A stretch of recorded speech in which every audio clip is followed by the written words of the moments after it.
Hi, my name is Tori Pritchett, and today is May 31st, 2023. And this week, there were 22 reported cases of COVID-19 in the Charlotte-Mecklenburg County area, which shows an 18% decrease over the last 3 weeks.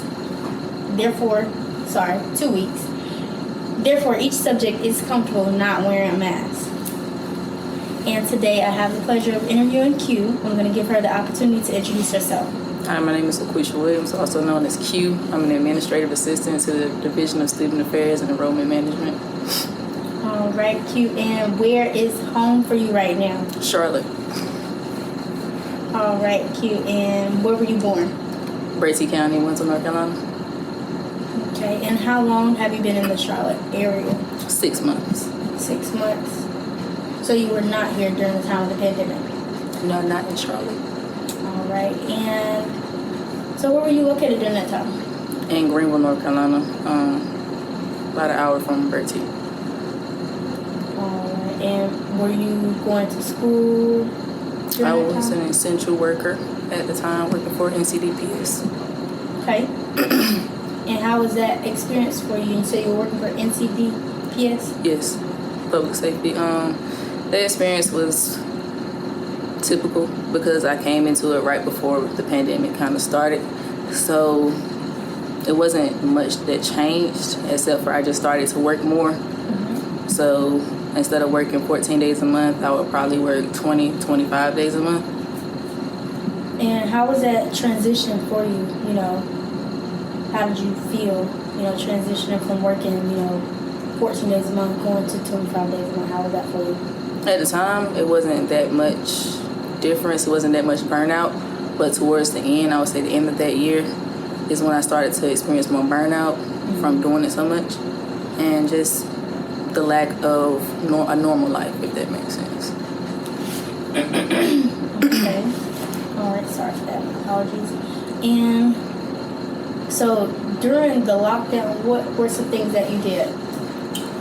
Besides work, nothing really. I did go to see a few of my friends, my line sisters, but other than that, I was pretty much work home. Okay. And as far as like your communication with, your family and your friends, how was that? Even with, going to see your line sisters, was it any difference? I feel like it was a little bit more than normal. So I would be more home more often, and especially because I worked in the area. At that time, I was home a lot more. Okay. And during that time, with you saying, you were going home more, to see, your family and visiting your line sisters, who kind of supported you, during that time, especially during the time where you experienced burnout at your job? I would say my line sisters, my partner, and my family a little bit. They didn't really understand because I worked at a prison, so it's kind of different. But my partner, she worked there as well, so we shared the same experiences. And my line sisters, they were just getting out into their career field, so they understood more so than my parents because they're older.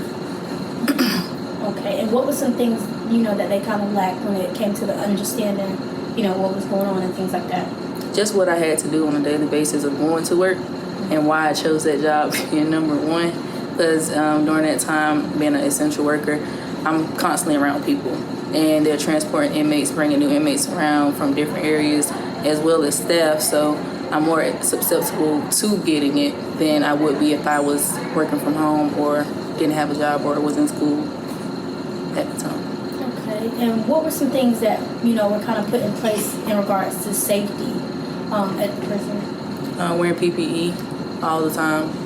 We always have to wear gloves and whatnot, but making sure we wear masks, the little gowns and whatnot, going to quarantine units. Also testing weekly.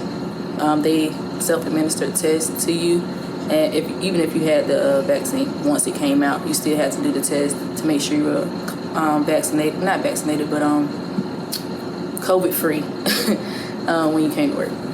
Okay.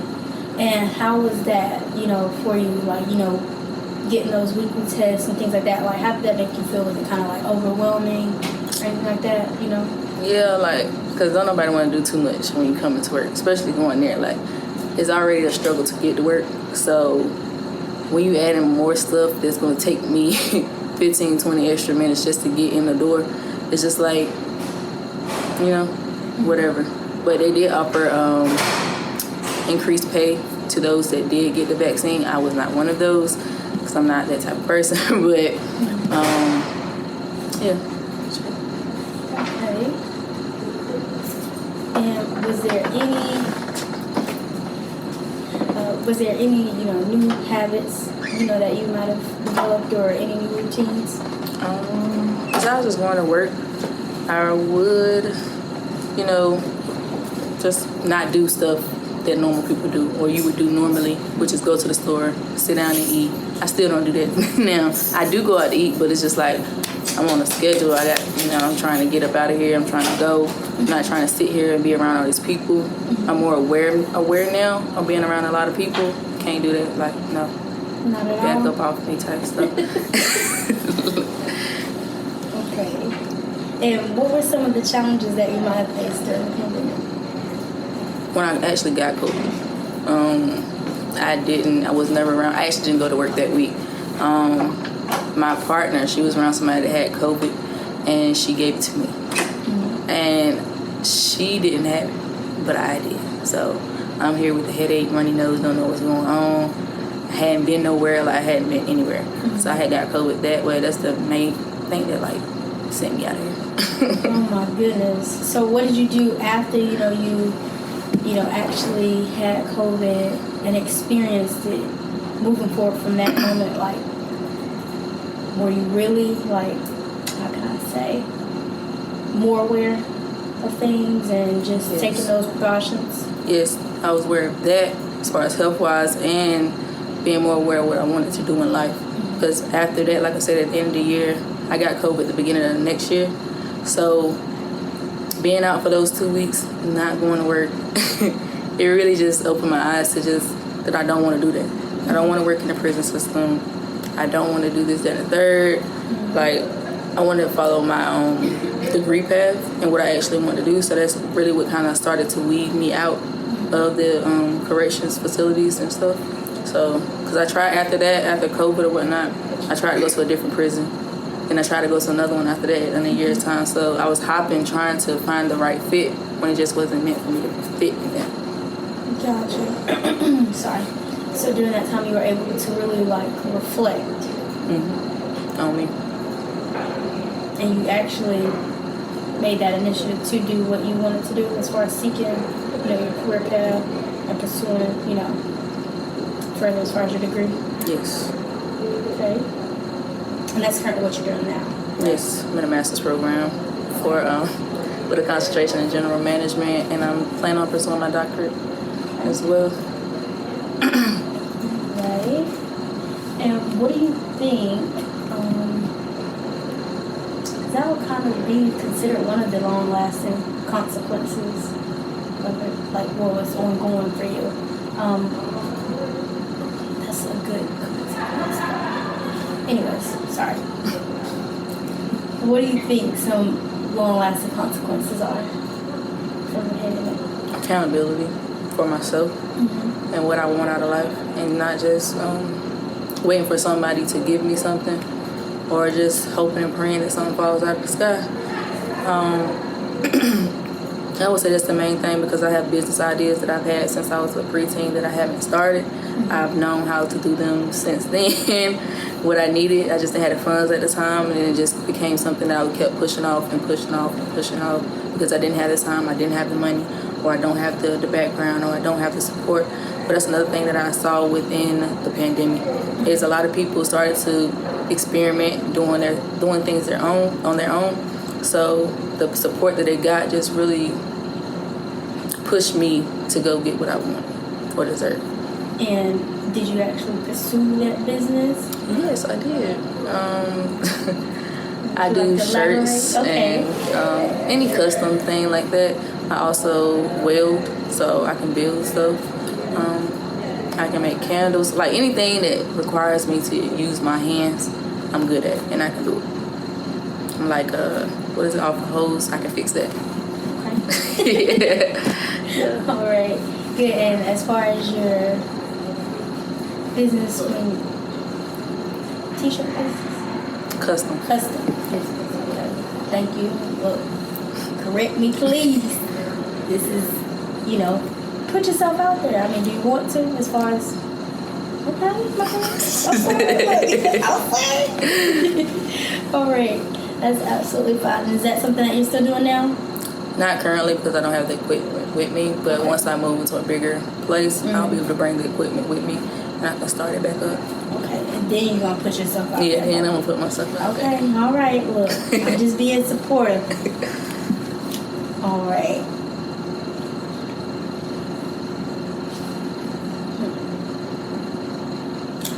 How has this experience shaped you as a person experiencing the pandemic?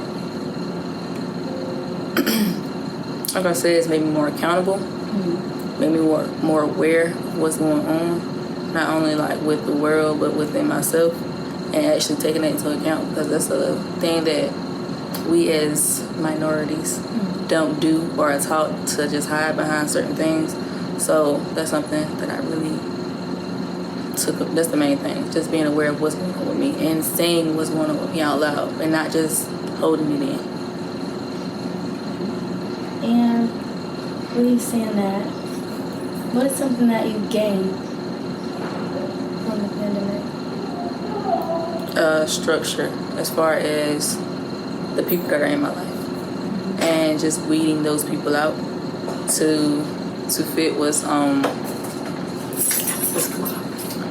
good for me and what's best for my sanity and who's really here for me. That's pretty much what it was. Gotcha. Made you clear of those that support you and things like that.